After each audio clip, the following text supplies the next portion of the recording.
Hello, this is just a quick follow-up from my previous upload about my 10-night stay in Orlando. Here is a quick ranking of all 11 rides at Epic Universe.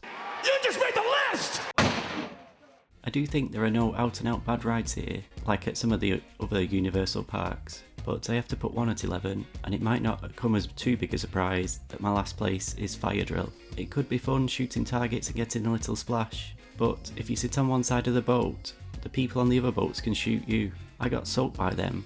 They were saying it's allowed, but it shouldn't be. It's just not fun. I felt like this guy. You just made the list!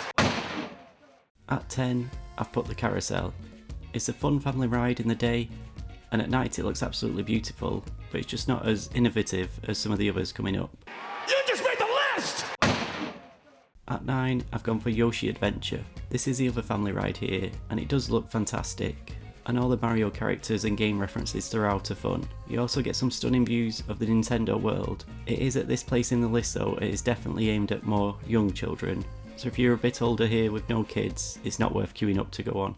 You just made the list! So far I haven't had any controversial choices, but this probably ends now at number 8, as I'm putting The Curse of the Werewolf. It is in my favourite area of the park, the Dark Universe, and it's not a bad ride, but it's also not amazing. The fact that this is at number 8 though does show just how great the rides in this park are, as in pretty much every other park in Orlando this would be in the top 5. It is a fun coaster and you do spin quite a lot, but what holds this back is it does feel a bit short, and the queue was always just way too long for what sort of ride this is. It looks like it just has a low capacity and long load time, meaning by the time you get on you're a bit like, oh, is this it? You just made the list! At number 7, it's Dragon Racers Rally. This is a fun ride and I like the theming in the queue. It doesn't really feel like anything groundbreaking, but that doesn't matter too much, it's just this type of ride done well. And it does fit in perfectly with the theming in the area. I did try, but unfortunately I couldn't get mine to spin though. Whatever the knack for that is, I just don't have it. You just made the list! This is controversial placing alert time, as at number 6 I've put Harry Potter The Trials of Dolores Umbridge. For the good on this, it is easy. The queue is incredible, and the bit where you walk through the teleporting area looks superb. It's also fun to see the actors from the film popping up in things around the queue. Then when you get to the ride there's a pre-show with a lady elf, and that was quite fun. But then on the ride it's a screen ride, and although technically impressive, it just all feels very tame at the same time. You're not even strapped in, so it's not very fast moving, and compared to the other Harry Potter rides at Universal Studios and Islands of Adventure, this just didn't quite feel as good as some of those. Based on my time here as well, it does look like it goes down quite a bit as well. It's still a great ride, don't get me wrong, and it is worth going on, but there's just some others that I like more here. You just made the list! Top 5 time, and this is what was by far the most popular ride for queue times whilst I was here, Donkey Kong Minecart Madness. This has some superb innovation, with it looking like the cart leaves the track, and there are also some really impressive animatronics on this. Do I think this ride is worth waiting over 3 hours for though?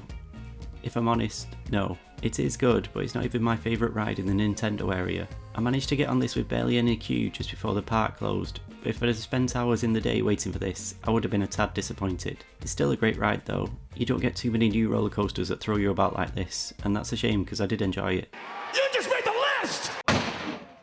Just missing out on the top 3 is Hiccup's Wing Gliders. This is a family roller coaster, and I'm not exaggerating to say this, but I think it's the best family roller coaster I've ever been on.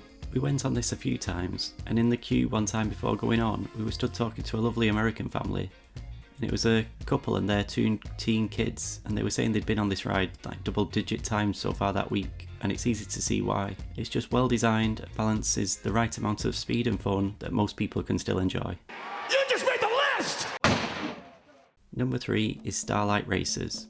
I said Hiccup's Wing Gliders was probably the best family coaster I'd ever been on, and I think this tops it by just being the best roller coaster in general I've ever been on. I don't know if I just got lucky on the days that I came here, but it was never too busy, and I managed to go on this 5 or 6 times, and it was pretty much just a walk on each time. It's a fantastic thrill ride, and if you go on this in the evening, it just looks beautiful in the dark. It's just incredible and an absolute must ride. You just made the list! Just missing out on the top spot in number 2 is the Mario Kart ride. Just like the Harry Potter ride, this also has just a mind-blowing queue, jam-packed with Easter eggs. Unlike the Harry Potter ride though, I then felt like the rest of this was even better. This really pushed forward what I've seen possible on a ride. You wear these headsets and it is like a Mario Kart race on a set track. and you can see shells as you shoot them through these. It all sounds a bit boring to explain, but in actuality it was just incredibly fun to experience. Donkey Kong tends to be the one with all the cues in this area, but if I had to say one Nintendo ride that was an essential to experience, then it's this one. I have loved the Mario Kart games for decades now, and this ride gave me even more than I knew was possible. It's just absolutely brilliant. You just made the list! So what can top a ride that is absolutely brilliant?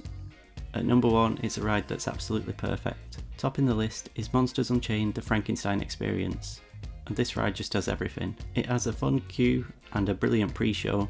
Then when you get on the ride, it is just amazing. It is the perfect blend of animatronics and screens, and I think this being so good is what made me rank Harry Potter slightly lower on the list, as this has everything that I wanted that ride to be, but it's just done way better here. It's probably my favourite ride I've ever been on anywhere, ever, and I was even just impressed with all the storyline of the ride. I'd just love a Victoria Frankenstein film with all of this in, please.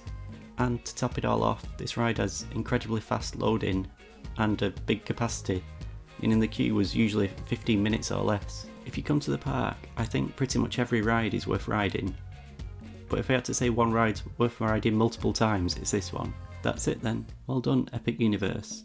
There might only be 11 rides so far, but there are several here that feel like they've pushed forward in what Orlando theme parks can offer. Thank you for watching, and I'll see you again soon.